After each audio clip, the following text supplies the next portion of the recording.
Welcome to Viral Vibes with Jocelyn, where trending topics, wild reaction, and real talk collide. From celebrity tea to DIYs, reviews, and all things trending, I've got you covered. This isn't just a channel, it's a vibe, so pull up, subscribe, and let's get into it. Welcome back, YouTube. Good evening to y'all. We are back home in the studio and we are early and we are excited and I am ready to go. So tonight we're going to do part 2 to this Zakiyah Duncan case. I did some more research on her. So how's everybody doing out there? You guys are all good? So am I. So yeah, so this one, this was a house of horror. Everything and anything went down in that house. First of all, I noticed in the first one that we did, I think she was 45 and her boyfriend was 24. So I don't know what that was about. These kids weren't his children. So I don't know why somebody that young would want a woman with 9 children. Makes no sense. This whole thing doesn't make sense to me.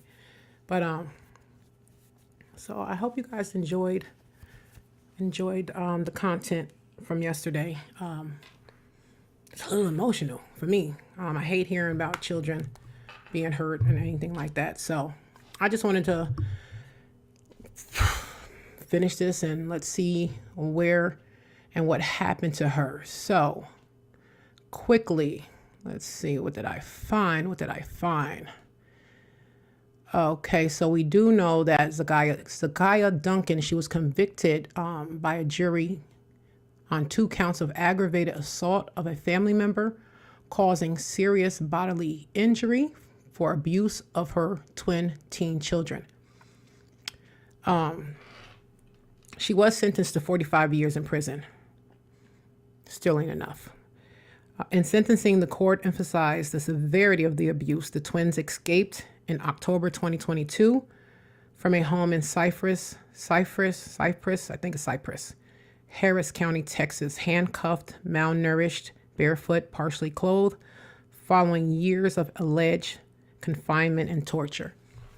So let's take a look on the inside of this house of horror. I know I might be saying horror wrong. My daughters tell me I have my own language. So anyway, let's go. Let's do this. This is going to be a short one. This is not a long one. I'm going to try to get to bed a little early tonight. So here we go.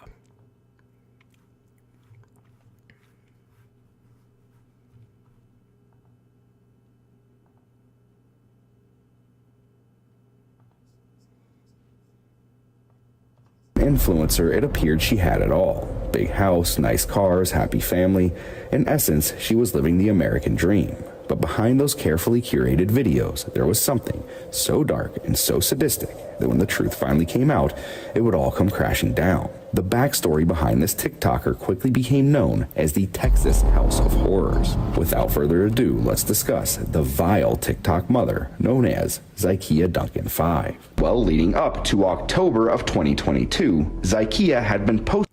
It's so sad. There's so many influencers out there that it's just shocking me when it comes out like this person was a TikToker, a famous TikToker, just like the other lady. I am going to cover her story that she had took her children and basically did the same thing to them. So I think she got a lot of years. I know she got more than, I think she got 2 life sentences, but I'm gonna go over there and react to that case as well. All right, let's get this going. On TikTok for the better part of the past year, and throughout her time on that platform, most of her content involved herself having these fun little family moments dancing alongside her children. And in literally every single one of those videos, from the outside looking in, everything truly did seem to be perfect. However, off camera, things had quite literally been hell for an extremely long time. So to really and truly understand this story, we have to take things back an entire decade. You see, back in 2012, the then mother of 3 23, lived alongside her boyfriend and father of her children, Nicholas Menina. And well, one day police are notified about a child that had been dropped off to school with severe burns ranging from his waist all the way down to his toes and everything in between. It was at this time he was then rushed to the ER to receive treatment for those burns. And as all this is going on, the police head on over to the couple's home. And as they walk inside that door, they discover a baby girl has been left there all alone. What's worse is, both her hands and feet have been completely bound with duct tape, and she's been placed in extremely tight clothing. Further investigation would determine at least one of the 3 children had been forced to sleep on the bare closet floor. And while that first child was in the hospital being treated for burns, the other 2 would later be sent off and treated for bruising that was found all over their bodies. The couple was then charged with 1 count of child abuse apiece. So now we're gonna go ahead and fast forward all the way up to 2019. Zakiyah, still living in Louisiana, has since parted ways with Nicholas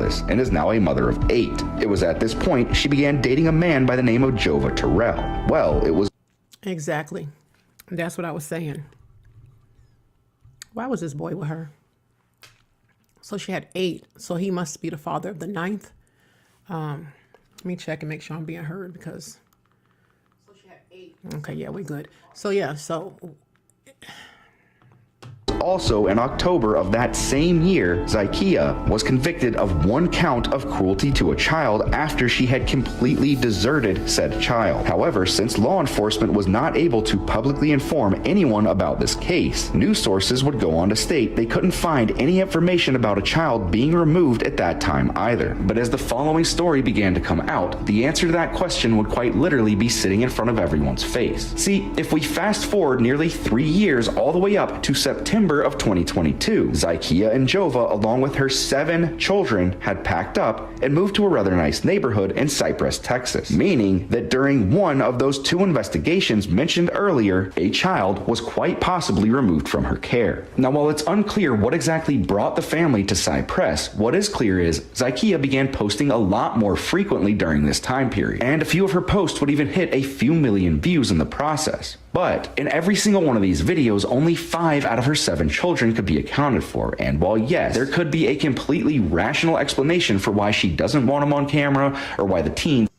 I be wondering sometimes, where is the other family members?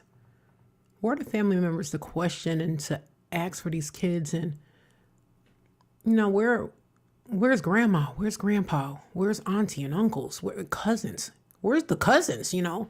Back in the day, cousins was everything. You know, we were like sisters and brothers, you know. Your cousins was close to you. So where are the cousins at? And if you got all these siblings, why nobody saying nothing? It don't make no sense to me. I don't understand how people can keep this under wrap like this. Because I know my family would be like, where's the girls? We ain't seen the girls online. What happened to the girls? You know, tell the girls call me, especially my father. You know, he'd be like, where's my baby? So where's their families? It's crazy. Sorry with my green pointer. I told you I'm blind. Do not want to be on camera. The reality was actually much more disturbing than anyone could have imagined. About 1 month later, 2 teens can be seen wandering around their neighborhood, knocking on doors and asking for help. You need some help? Yes. Can you put some lettuce in, please? We're too What's wrong with good. you? What? What happened? Can you please? We just need somewhere to be right now. No, we can't do that.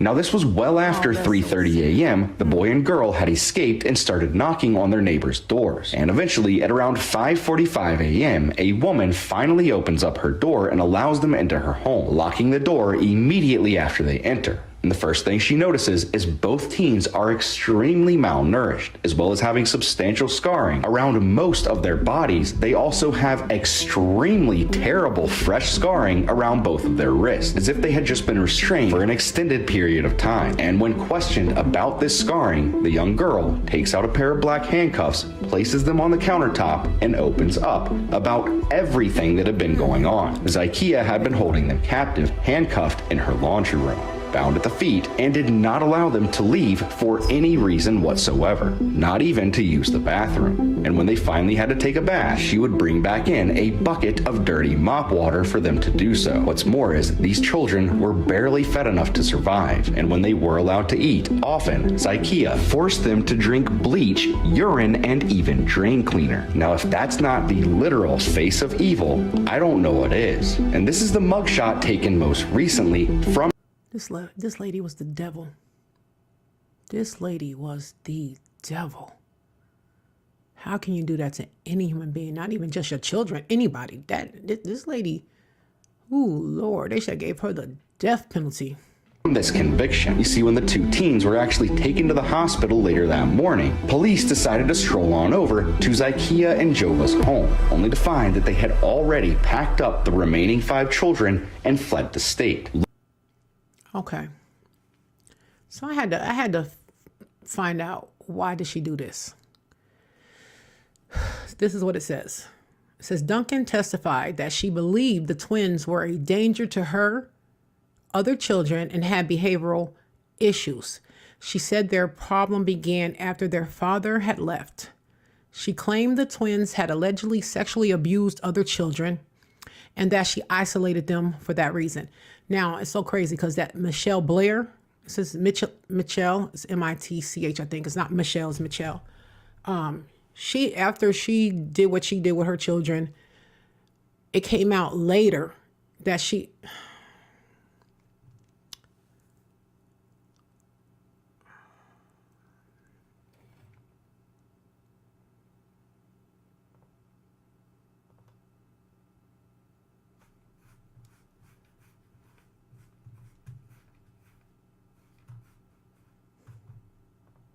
It's always something, right?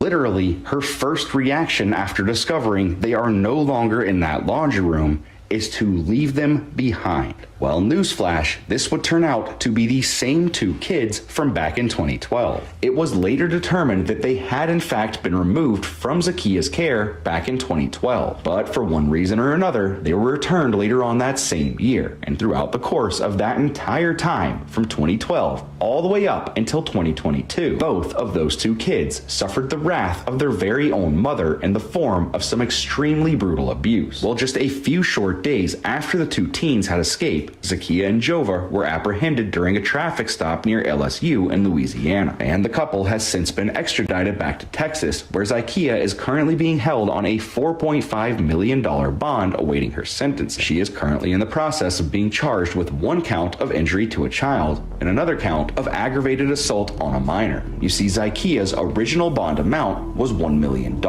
This had been increased to $4.5 million after more and more details began coming out about what these kids had actually been going through. You see, further investigation determined that over the course of that entire time period, they were beaten with curtain rods, whipped with electrical cords, burned, poked, prodded, punched by Jova, forced to eat and drink corrosive substances, and under the rare occasion the 2 had pent-up energy from being locked up 24/7, Zakiyah would ensure they fell asleep by forcing the 2 to overdose on Benadryl, sometimes taking more than 20 tablets apiece. Now at this point, I'm sure a lot of you are thinking, but Slamurai, didn't you mention that one of those 2 children back in 2012 was in school while the other was an infant girl? And yes, you are correct, I did in fact say that. And this is where we begin to run into a bunch of discrepancies between the many news sources that started covering this case in October of 2022. And what I found across the board was that the sources that did not cover that 2012 incident specified there were only 7 children, whereas the news sources that did cover it specify Zakiyah.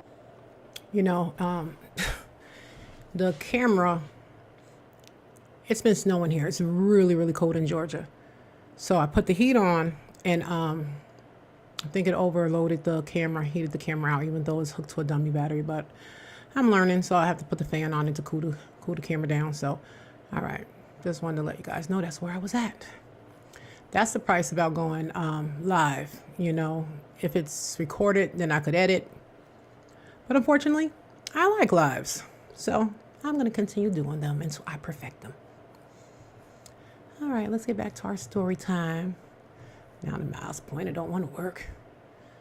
Okay. Is a mother of 8, and I have heard a couple of things about this. One of those being that in 2019, that same child that was deserted was the child removed from the home. On the other hand, I have also heard from people that know Zakiyah's family personally that state the child who was burned back in 2012 was actually an older child that has since moved out. And what we found is that the latter of those two statements was closer to the correct answer. Zakiyah's 17-year-old child was able to drive that car away from the scene on the day they were arrested, while the remaining 5 children were either placed with Zakiyah's family members or placed into the care of the state's protective custody. Which, and I'm sorry to make this confusing for anybody, but later reporting would actually find this to be true, as not too long after she was placed into custody, it would come out that Zakiyah was pregnant with her 9th child. And you know, one of the most heartbreaking things about this case is the fact that when you look back into her videos, those other 5 children look like they are well kept, well fed, happy, and generally look like they are absolutely loving life. And on the other hand, you have this sinister act literally going on behind closed doors, where 2 kids are quite literally locked up away from society. And even if Zakiyah ever gives an explanation for why this was done, there is absolutely no explanation on this earth she can give that will justify the actions taken against those 2 children. Now, I wish that I could sit here and at least end this on a somewhat positive note and be able to tell you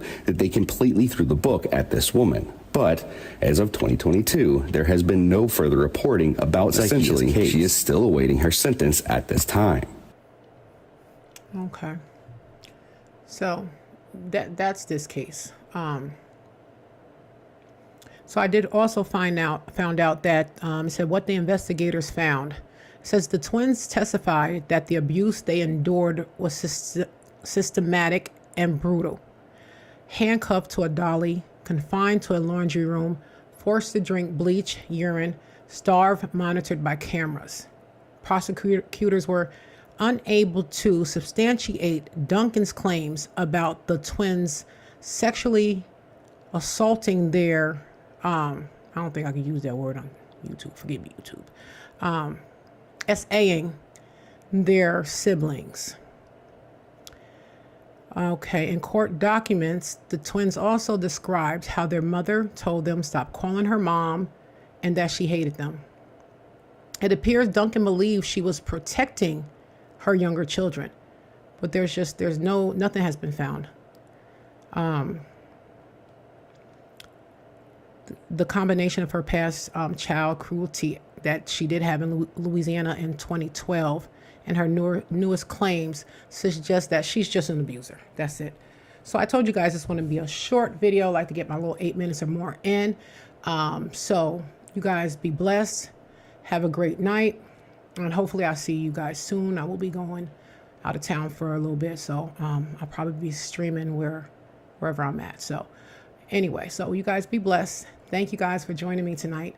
I appreciate it. Love you all. Be blessed. Be safe. See you again.